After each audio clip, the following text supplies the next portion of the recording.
pada bagian lain saya juga ingin melakukan otokritik terhadap kebijakan pemerintah, yaitu tentang silva. Jadi sisa lebih anggaran pembangunan itu. Ya itu otokritik. Tapi saya sampaikan menurut saya dengan romansa yang kadang-kadang bisa menyembunyikan kritik itu, sehingga dia menjadi lebih soft. Bahkan saya sempat menulis silva itu dengan victory gitu, silva. Tetapi dalam hati saya, mengapa saya harus berpura-pura gitu? Kalau silva itu kan seperti nama seorang wanita. Akhirnya udah saya tulis aja jujur dengan silva biasa. Itu saya mengkritik bahwa pada waktu itu silva sedang dipergunjingkan oleh masyarakat ramai, juga para politisi, pengamat, juga birokrat, karena pada waktu itu silva begitu besar, anggaran tidak terserap. Saya tulis puisi itu, nanti mungkin Pak Ara bisa membaca puisi itu lebih lengkap. Saya dengar Pak Zul juga menulis puisi di atas pesawat. Itu bagaimana ceritanya? Tiba-tiba timbul ide karena melihat sesuatu, atas menulis. Setidaknya ada 2 kali ya saya secara tidak sengaja menulis puisi di atas pesawat. Yang pertama dalam penerbangan saya Banda Aceh ke Bengkulu, tapi transit di Jakarta, dan waktu melintasi Sumatera Utara, tepatnya melintasi Gunung Sinabung yang pada waktu itu baru saja erupsi dan kawahnya masih mereka, masih keluar asap, saya jadi tergugah untuk menulis itu sebagai landscape, khasana alam dan keagungan Tuhan. Ternyata begitu berkuasanya Tuhan, begitu kerdilnya kita di hadapan Tuhan, begitu agungnya ciptaan Tuhan, dan juga gunung itu sendiri gitu, sungai. Akhirnya saya tulis puisi itu yang saya beri judul Di Ketinggian 30.000 Kaki. Karena pada waktu itu pilot di kokpit juga menjelaskan bahwa kita sedang terbang di atas wilayah Sumatera Utara, di mana Gunung Sinabung ada di sebelah kanan, di ketinggian 30.000 kaki. Pada kesempatan lain saya ke Jakarta dengan pesawat sore, sehingga saya separuh dari penerbangan itu saya jalanin malam hari. Saya pada waktu itu teringat sesuatu, saya tulis puisi yang akhirnya saya beri judul Dialog Imajiner di Kutub Malam. Itu juga puisi semacam otokritik juga. Alhamdulillah puisi itu dapat saya selesaikan ketika pesawat hendak mendarat di Selat Sunda. Jadi dalam proses mencari haluan untuk pendaratan, puisi itu sudah bisa saya selesaikan.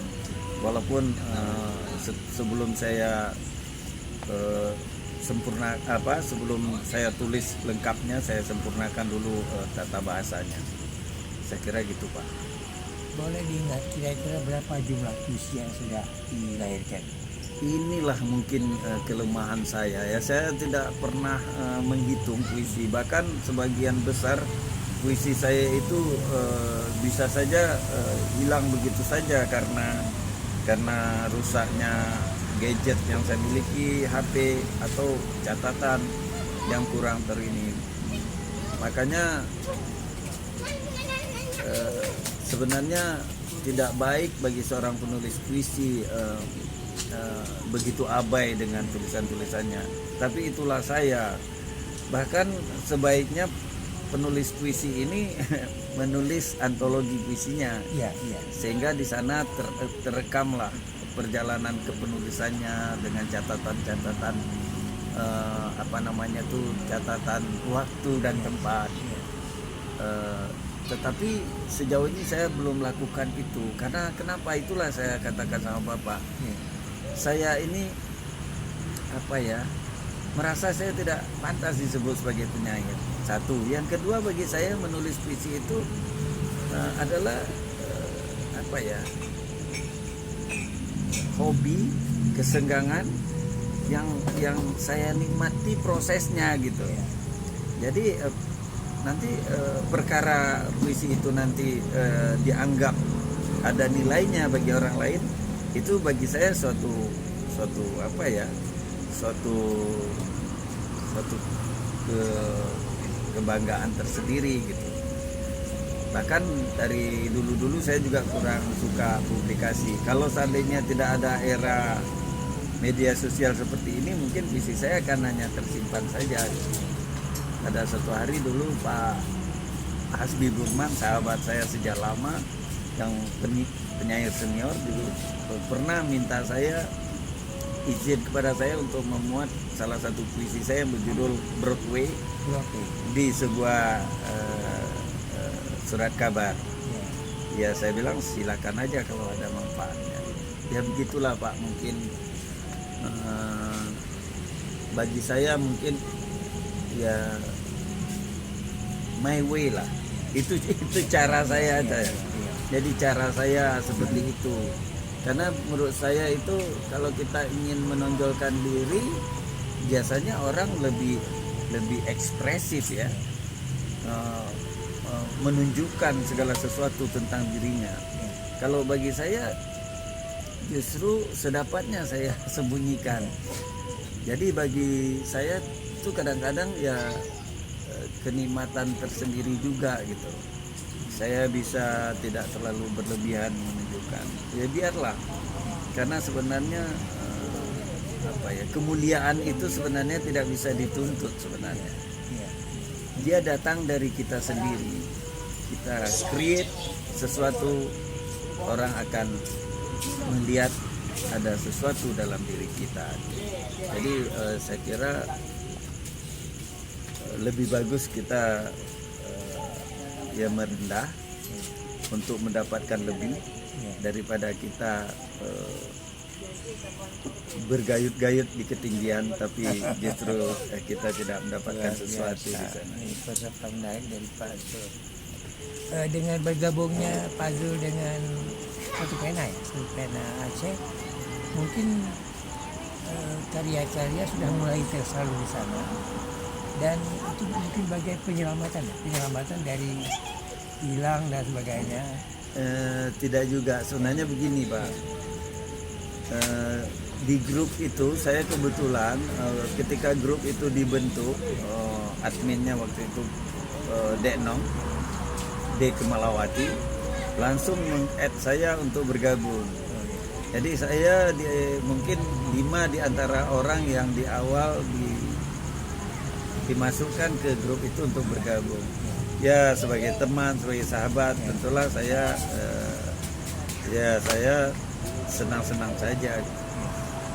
Lalu karena suasana yang dibangun itu adalah suasana sastra, seni, terutama seni menulis, termasuk puisi tentunya. Ya akhirnya ya saya sekali-sekali memposting puisi di situ. Bahkan saya pernah katakan kepada Dek Nong, kayaknya grup kita ini sering-sering tiba-tiba jadi sepi, saya bilang.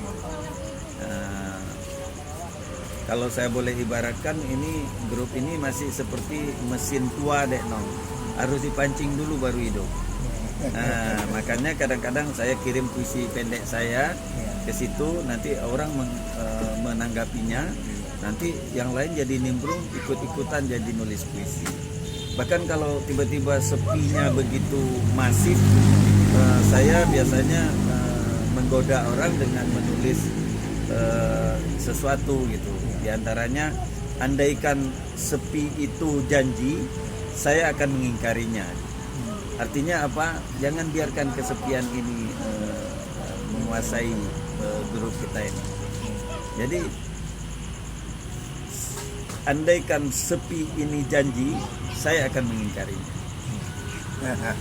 Jadi itulah caranya. Ya lama-lama biasanya hidup suasana. Namanya seperti yang saya katakan sama Bapak, menulis ini kan Ya bakat juga, terus juga mungkin menurut saya ya intelektualitas juga perlu, Ya. ketajaman intuisi. Nah, di samping diksi juga, sehingga ada penekanan-penekanan dalam kata sehingga orang jadi terhenyak. Saya kira itu seni tersendiri. Ya. Tapi puisi saya lebih banyak narasi-narasinya sangat mudah untuk dicerna, sehingga orang yang tidak terlalu paham dengan puisi atau saja dengan mudah akan menangkap apa yang saya inginkan, pesan yang ingin saya sampaikan. Luar biasa. Ini pertemuan pertama dengan Pak Zul. Tentu masih banyak rahasia di belakang itu. Penciptaan, pengimajinasi, wawasan dan sebagainya. Tapi kali ini cukup sampai sini. Dan pasti sekali waktu kita akan bertemu lagi dengan Pak Zul sebagai penyair. Mungkin sebagai closing statement, Ya. perkenankan saya menyampaikan terima kasih saya kepada Pak LKARA. Terus terang aja saya sangat tersanjung ketika Bapak menyatakan ingin bertemu malam ini. Bagi saya Bapak terlalu senior, bahkan terlalu tua untuk saya abaikan begitu saja harapan Bapak untuk bertemu. Mestinya sayalah yang bergegas untuk menemui Bapak. Itulah makanya saya tadi katakan insya Allah Pak LKARA kita bisa ketemu malam ini, dan saya akan menyinggahi Bapak di mana Bapak sekarang berada. Bahasa singgah sama dengan jemput. Begitulah cara kita bertutur dengan orang tua. Kalau tidak kita yang memulai, siapa lagi? Makanya seperti yang saya katakan tadi, kemuliaan itu sebenarnya datang dari diri kita sendiri. Alhamdulillah. Saya pengembara dan saya harus lebih cepat menemui orang-orang yang kita perlukan. Terima kasih. Assalamualaikum warahmatullahi wabarakatuh. Terima kasih Pak. Assalamualaikum.